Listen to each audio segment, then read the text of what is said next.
Wesley Dupré, vous êtes un artiste en exposition au Centre Pagaré à Rémière-Montjoly depuis le 8 février. Ce sera jusqu'au 1er mars. Le nom de l'exposition, c'est Couleur Soleil. Que va-t-on pouvoir découvrir dans cette exposition de vous? Alors, la plupart de mes dessins réalisés entre décembre et février, justement. Donc, c'est des réalisations vraiment très récentes. Très récentes. Donc, l'expo, c'est à l'issue d'un défi que je m'étais lancé au mois de novembre. J'ai réussi à faire un dessin par jour. Et je me suis dit, si je réussis, je ferai une expo en 2019. Et puis voilà. Alors, pendant combien de temps? À partir de novembre, vous avez dit? Oui, il y avait un défi sur Internet, le Youvember. D'accord. C'est-à-dire un dessin avec une couleur par jour, en fait. Pendant tout le mois de novembre. Voilà, donc c'est des dessins que j'ai publiés sur Instagram. Et suite à cela, je me suis dit, si je réussis ce challenge, je me lancerai dans l'Unexpo en 2019. Et puis voilà. Donc défi relevé. Voilà. Le nom de l'exposition, c'est Couleur Soleil. Pourquoi ce nom? Ça fait référence à quoi? On a bien une petite idée, mais... Voilà. Alors, Couleur Soleil, parce qu'il y a beaucoup de couleurs et aussi parce que la plupart de mes dessins, ce sont des portraits essentiellement sur des personnes de type afro, donc afro-caribéen, africain, etc.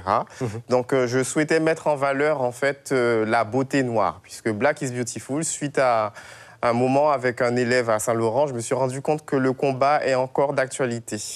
Donc oui, vous êtes enseignant et vous avez constaté au sein même de votre classe que, que les élèves ne s'aimaient pas, que n'aimaient pas la couleur de la peau, alors que, donc c'est tendance, hein, les cheveux, le nappy, le retour au naturel, etc. Et je me suis rendu compte que malgré tout ça, il y a encore un problème au niveau de l'estime de soi, de perception de soi, d'accord. Voilà.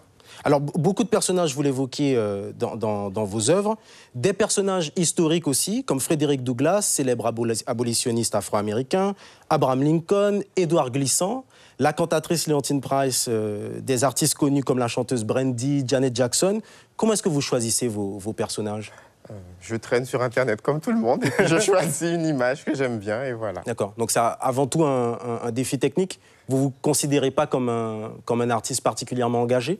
C'est-à-dire qu'au départ, j'ai toujours dessiné depuis plus jeune, hein, mais suite à cette confrontation avec les élèves, en comprenant qu'ils ne s'aimaient pas, je me suis vraiment décidé de rester sur cette thématique des personnages afro et naturels. En fait. D'accord. Alors, votre nom sur les réseaux sociaux, c'est Couleur Afro. Oui.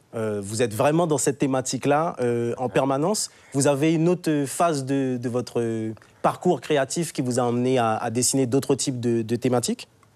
Comme je vous le disais plus tôt, j'ai toujours dessiné depuis plus jeune, mais j'étais comme mes élèves à dessiner Cendrillon, les mangas, les blondes aux yeux bleus. Et puis je me suis rendu compte que la beauté, ce n'est pas que ça.